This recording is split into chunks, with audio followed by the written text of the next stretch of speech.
dari Manchester United ya. Nomor 2 ya, partai pertama kali yang gue saksikan pada saat itu tahun 95 itu Manchester United lawan Liverpool ya, skor 2-2. Dan dari pertandingan itu gue bisa merasakan feelingnya, gue dapat feelingnya dari rivalitas antara kedua kubu ini. Ya, raihan gelar, sejarah dan lain-lain ini cukup membuktikan bahwasannya dua tim ini secara konsisten tiap musim selalu menjadi hate rival. Fansnya juga saling hate ya antara satu dan yang lain. Jadi menurut gua ini merupakan faktor yang selalu ada tiap musimnya dan menjadi pemanas lah ya, atau bumbu dari pertandingan itu sendiri ya. Fakta lainnya adalah ya raihan gelar juara Liverpool ya musim lalu. Gue yakin ini juga jadi faktor ya banyaklah fans Manchester United yang tidak suka akan dengan raihannya. Pun juga dengan raihan mereka dalam beberapa tahun belakangan ini ya, juara Liga Champions dan lain-lain. Seakan Manchester United ini tertinggal ya, terutama pasca Sir Alex Ferguson. Dan menurut gue ya semua ini menjadikan satu paket pertandingan besok minggu ini akan menjadi menarik ya. Dan bukan saja untuk besok minggu, partai-partai sebelumnya pun juga iya ya. Langsung aja kita bahas previewnya. Ya, terakhir kali menang ini kan pada saat FA Cup ya, 3-2. Pertandingan yang menurut gua cukup seru. Manchester United sempat ketinggalan dulu. Mo Salah bikin gol, lalu kita bikin 2 gol. Disamakan lagi oleh Mo Salah, dan terakhir Bruno Fernandes yang melalui tendangan bebas yang menurut gua cukup bagus ya. Selebihnya fakta bahwasanya Manchester United ini cukup jarang ya menang terhadap Liverpool. Terakhir kali menang di kandang itu tahun 2018 dengan skor 2-1 pada saat itu ya. Ya kalau nggak salah pelatihnya itu Jose Mourinho, betul. Oh ya, ini ada faktor unik lagi ya. Salah satu kenapa gue kok suka dengan Louis van Gaal, karena Louis van Gaal itu salah satu pelatih yang mampu membawa Manchester United ini cukup sering menang melawan Liverpool ya. Balik lagi ke previewnya, Manchester United cukup jarang menang terhadap Liverpool. Walaupun main di kandang sendiri ya, musim lalu seri 1-1 betul, sebelum kalah 2-0 ketika bermain di Anfield ya. Ketika itu kita nyaris menang sebelum digagalkan di menit terakhir oleh Adam Lallana ya. Menurut gua musim lalu nih musim digdaya dari Liverpool. Liverpool sangat-sangat kuat, sangat-sangat superior. Itu saja mereka tidak berhasil menang melawan kita di Old Trafford ya, seri 1-1. Musim ini Liverpool ini kan sedang dalam kondisi yang tidak bagus katakanlah ya. Mereka tercecer di peringkat kelima, terpaut 1 poin dari West Ham, terpaut 4 poin dari Chelsea ya. Maksud gue adalah kalau kita merefer ke perburuan tiket Piala Liga Champion ya, Liverpool pun juga ya di beberapa pertandingan terakhir, sudah 3 pertandingan terakhir mereka gagal menang ya. Terakhir melawan Newcastle United mereka seri 1-1, sebelumnya melawan Leeds United juga 1-1. Pun mereka tidak berhasil lolos di Liga Champion karena hanya berhasil 0-0 ya, seri 0-0 dengan Real Madrid ya. Ya menurut gua ada beberapa faktor, salah satunya adalah melempemnya ya, katakanlah ini ringan amatiran ala gua, beberapa pemain yang musim lalu ini bersinar ya. Di samping juga ya cederanya Virgil van Dijk ini juga mempengaruhi tim itu sendiri ya. Ya sayap Trent Alexander-Arnold, Andrew Robertson ini tidak bermain seperti musim lalu ya. Pun juga seorang Sadio Mane, menurut gue ini cukup drastis apa yang ditampilkan oleh Sadio Mane dibandingkan dengan musim lalu ya. Muhammad Salah pun juga demikian, konsistensinya tuh jauh dibandingkan dengan musim lalu ya. Lalu rekrutmen mereka, seorang Thiago Alcantara ini menurut gue juga tidak serta-merta langsung nyetel dengan permainan Liverpool ataupun juga dengan adaptasinya terhadap Premier League itu sendiri ya. Jadi menurut gue ya akumulasi dari ini semua yang menjadikan Liverpool ini tersiok-siok ya. Ya transfer mereka kan musim ini juga tidak banyak ya. Jadi menurut gue pun juga ya cedera silih berganti yang terjadi di tim itu sendiri menurut gue sangat-sangat berpengaruh ya. Anyway, Liverpool tidak dalam penampilan yang sedang sedang baik lah katakanlah ya. Sedangkan ini kan berbalik oleh Manchester United ya, dari kubu Manchester United. Manchester United sendiri ini kan ya seperti kita tahu ya baru saja menang cukup besar melawan Roma dengan skor 6-2 ya.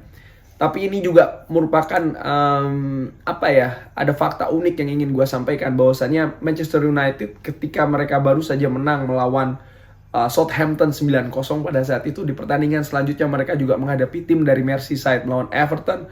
Apa yang terjadi? Skornya 3-3. Artinya menurut gue tidak jaminan bahwasannya apa yang diraih oleh Manchester United sekarang ini akan berketerusan, katakanlah ya.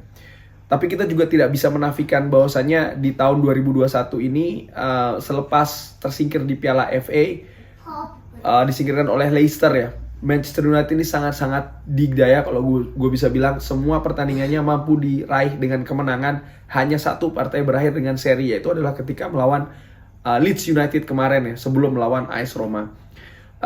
Feeling gue sih Manchester United tetap akan menampilkan tim terbaiknya ya. Fakta bahwasanya satu kaki sudah di final, kemenangan besar 6-2. Menurut gue Ole jadi punya pilihan untuk menampilkan sekali lagi skema terbaiknya ketika melawan Liverpool ya, dan mungkin akan melakukan rotasi ringan ketika Manchester United ini away ke kandang AS Roma di Olimpico minggu depan ya. Langsung aja kalau kita ngomong soal formasi, mungkin again seperti yang gue bilang akan menurunkan tim terbaik, back four tetap yang terbaik, kiper mungkin sekali lagi akan ada rolling di sana, Dean Henderson yang akan ditampilkan. Dua jangkar ini menurut gue akan kembali ditampilkan ya, Scott McTominay dan Fred, Paul Pogba, Bruno Fernandes. Untuk sisi kanan ini menurut gue ya, bisa jadi kali ini yang akan ditampilkan dahulu mungkin seorang Mason Greenwood ya, dan menampilkan Marcus Rashford di depan. Bisa jadi seperti itu ya, karena Edison Cavani walaupun dia tampil gemilang tadi malam ketika melawan AS Roma, kemungkinan akan disimpan dari bangku cadangan ya. Kenapa? Karena ya untuk merotasi ringan ya, karena kita tidak bisa mempungkiri usia dari Edison Cavani ini kan juga sudah lumayan, dan menurut gua tapi tetap akan ditampilkan sih. Sementara dari kubu Liverpool sendiri ya, ini kan banyak yang absen ya. Joel Matip, Virgil van Dijk pastinya, Divock Origi.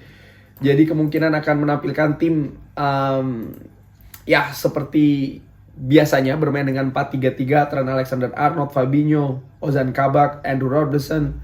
Mungkin mereka akan menampilkan Alcantara, Wijnaldum dan juga James Milner di tengah ya, untuk meredam agresivitas daripada pemain-pemain Manchester United dan memasang trio Muhammad Salah, Firmino dan juga Sadio Mane dengan harapan untuk mendapatkan angin ketika mereka akan melakukan serangan balik ya ke kubu Manchester United ya.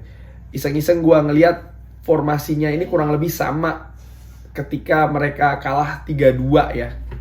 Karena mereka sendiri menurut gue sih juga ya bisa dikatakan tidak memiliki banyak opsi di sana ya. Kalau gue tarik lagi ke belakang ketika mereka seri 0-0 di putaran pertama pun juga kurang lebih sama ya. Mereka juga bermain dengan 4-3-3 dengan pemain yang kurang lebih sama seperti yang gue sampaikan tadi.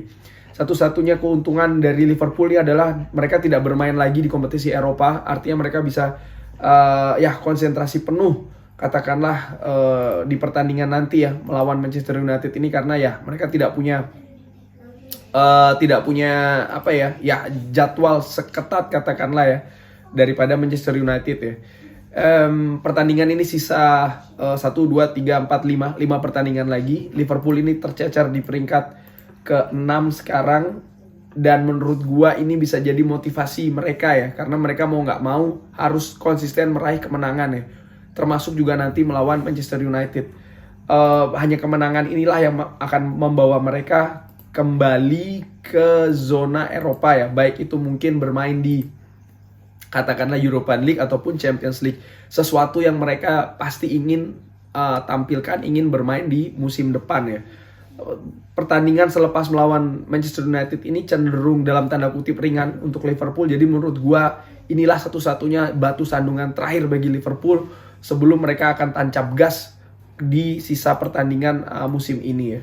Untuk prediksi, ya gua sih jujur kalau memberikan prediksi gua tidak bisa memberikan, mungkin tidak bisa 100% objektif ya, karena gua punya sisi katakanlah subjektif emosional setiap kali Manchester United melawan Liverpool ya.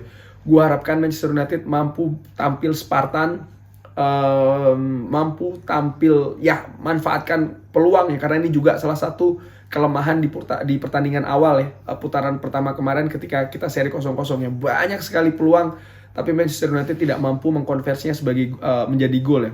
Sekarang rekor Manchester United dalam mencetak gol ini cukup sangat-sangat baik kalau gue bisa bilang ya. Di pertandingan-pertandingan terakhir mereka hampir selalu mencetak gol, hanya gagal mencetak gol ketika menghadapi Leeds United di Ellen Road. Selebihnya mereka selalu menciptakan gol di pertandingan-pertandingannya ya.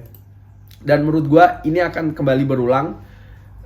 Minggu besok Manchester United akan mampu mencetak gol. Harapan gue bisa selesai membungkus pertandingan 3 poin dengan skor 3-0.